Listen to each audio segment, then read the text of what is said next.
আলোচিত 10 ট্রাক অস্ত্র উদ্ধারের ঘটনায় অস্ত্র আইনে দায়ের হওয়া মামলায় যাবজ্জীবন দণ্ডপ্রাপ্ত সাবেক স্বরাষ্ট্র প্রতিমন্ত্রী লুৎফুজ্জামান বাবর সহ 5 জনকে খালাস দিয়েছে হাইকোর্ট। এর ফলে লুৎফুজ্জামান বাবরের মুক্তিতে আর কোনো বাধা নেই।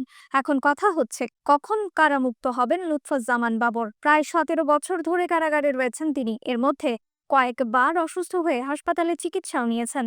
কারামুক্তির বিষয়ে জানতে চাইলে ঢাকা কেন্দ্রীয় কারাগারের senior jail super Suraiya Akter বলেন, কারামুক্তির কাগজপত্র একটার পর একটা পাচ্ছি, তবে সবগুলো এখনো এসে পৌঁছায়নি।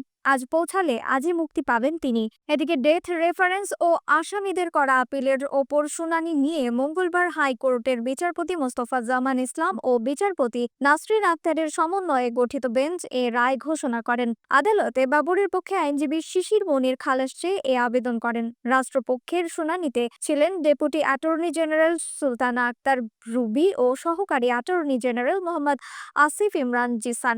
অন্য 5 জন আসামির পক্ষে শুনানি করেন জ্যেষ্ঠ আইনজীবী এস শাহজাহান। বহুল আলোচিত চট্টগ্রামে 10 ট্রাক অস্ত্র চোরাচালানের ঘটনায় করা মামলায় গত 18 ডিসেম্বর সাবেক স্বরাষ্ট্র প্রতিমন্ত্রী লুৎফুজ্জামান বাবর, মহসিন তালুকদার, এনামুল হক, রাজ্জাকুল হায়দার সহ 6 আসামিকে খালাস দেন হাইকোর্ট।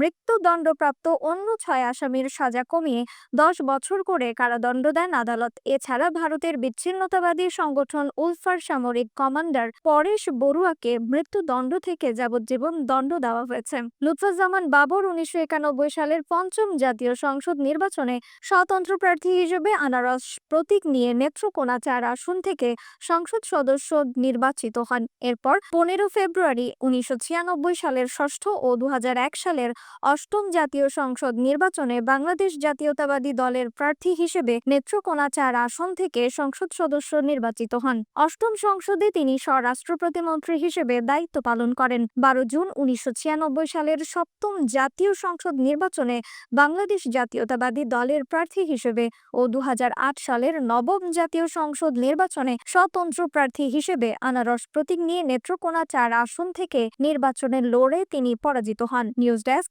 রিফাত আরা ইসলাম, ভোরের আকাশ।